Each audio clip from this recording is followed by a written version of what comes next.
Welcome to this video. Thanks for clicking on and watching. And today we are going to meet the architect of the Farnborough building plans, which hopefully you've seen already. If not, head over to the Kerith website to access them. But let me introduce you to Ralph Allen. Ralph, thank you for joining us. It's my pleasure and privilege. Excellent. Just going to ask you a couple of questions for our audience to get to know you a bit better. So first one, tell us, who is Ralph Allen? Well, I'm an architect, moved from Lancashire to Bracknell in 1976, and one September morning rolled up at what was then Bracknell Baptist Church, led by Ben Davis. At that time we had one son. We now have two sons, and we continue to worship at Kerith Bracknell. Excellent, fantastic. So you've been around for quite some time now at Kerith? Yeah. Yeah.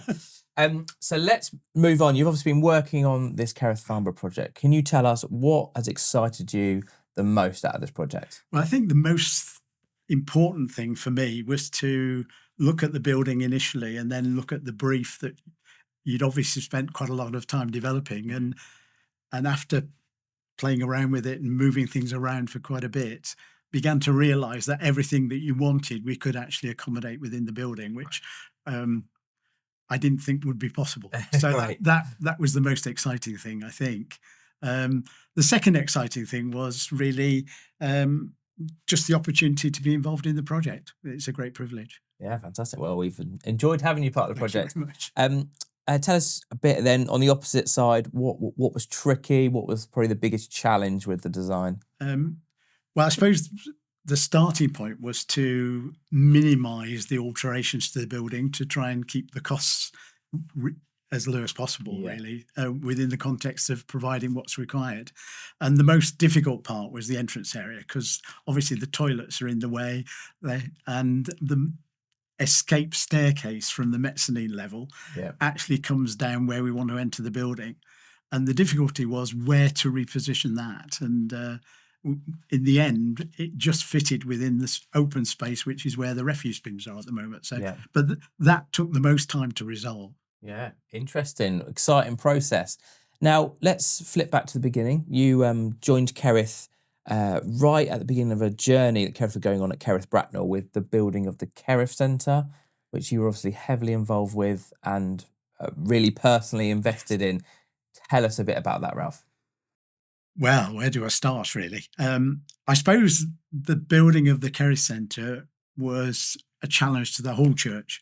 It was particularly a challenge financially, but it also, being a great challenge, it was also a great time of building faith. And as a family, we were part of that journey, but it also changed the direction of my professional life as well, because when we first moved to Bracknell and arrived at Bracknell Baptist Church one Sunday morning, I was approached by one of the leaders after the church meeting, and he asked me, what do you do for a living and why have you moved here, etc. And I explained I was an architect, and he said, I'm absolutely certain that God has sent you here for a purpose.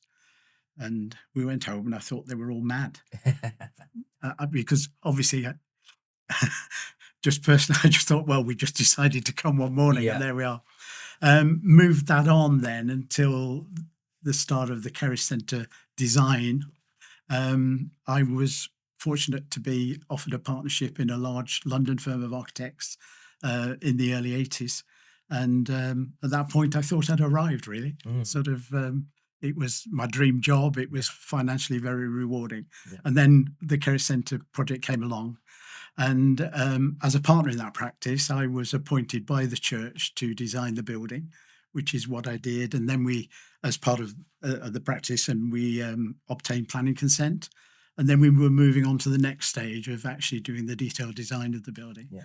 And I became probably not worried, but sort of frustrated about this, because obviously being a partner in the firm, my role was actually doing design work, but sort of wining and dining clients and managing staff.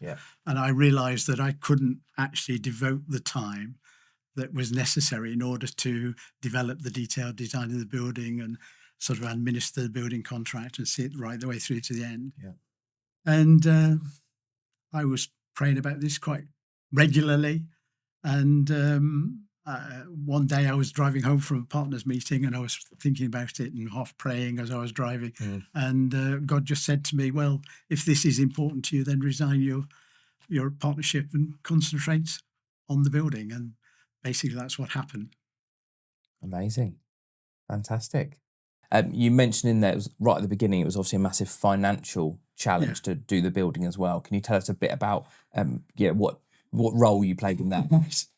Well, I didn't really have a role other than sort of give money, I suppose, as the rest of the church did. Sure, And different members of the church were challenged in different ways. But in general terms, of course, a whole different story. But the way that God provided the land to us was miraculous. Yeah. And the price that we paid for it was so low. It was just over £60,000 for almost an acre in the centre of Bracknell, which was designated for a commercial building. So we thought, well, if God can do that, surely he can do the same with the building finances.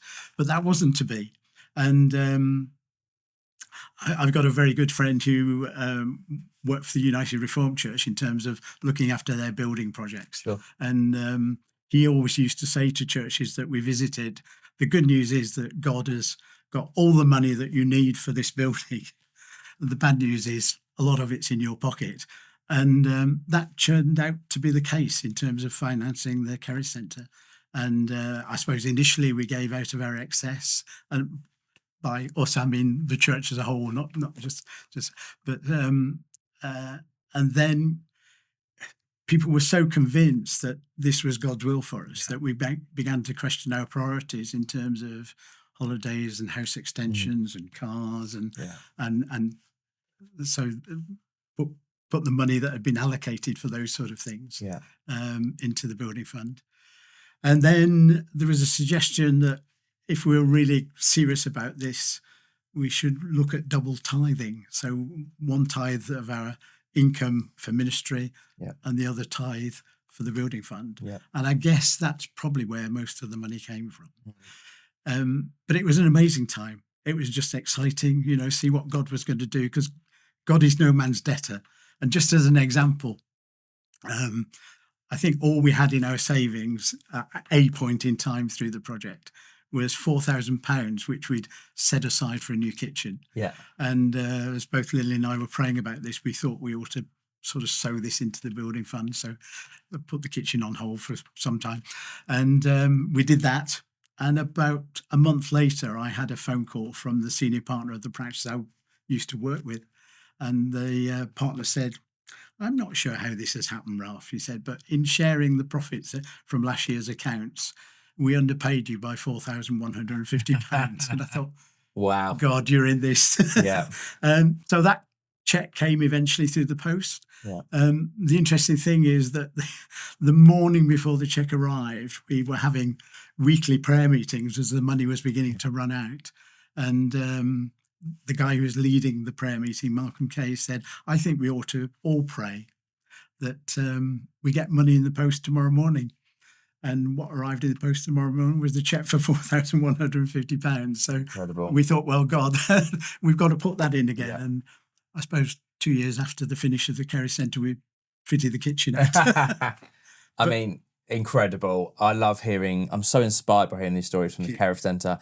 And I'm sure you'd agree, your story is one of hundreds. Absolutely. I mean, there's all sorts of stories of, one that springs to mind is that one lady decided that not decided, she felt God had told her to put all the housekeeping for a month into the building fund. And she had no other money to buy food with.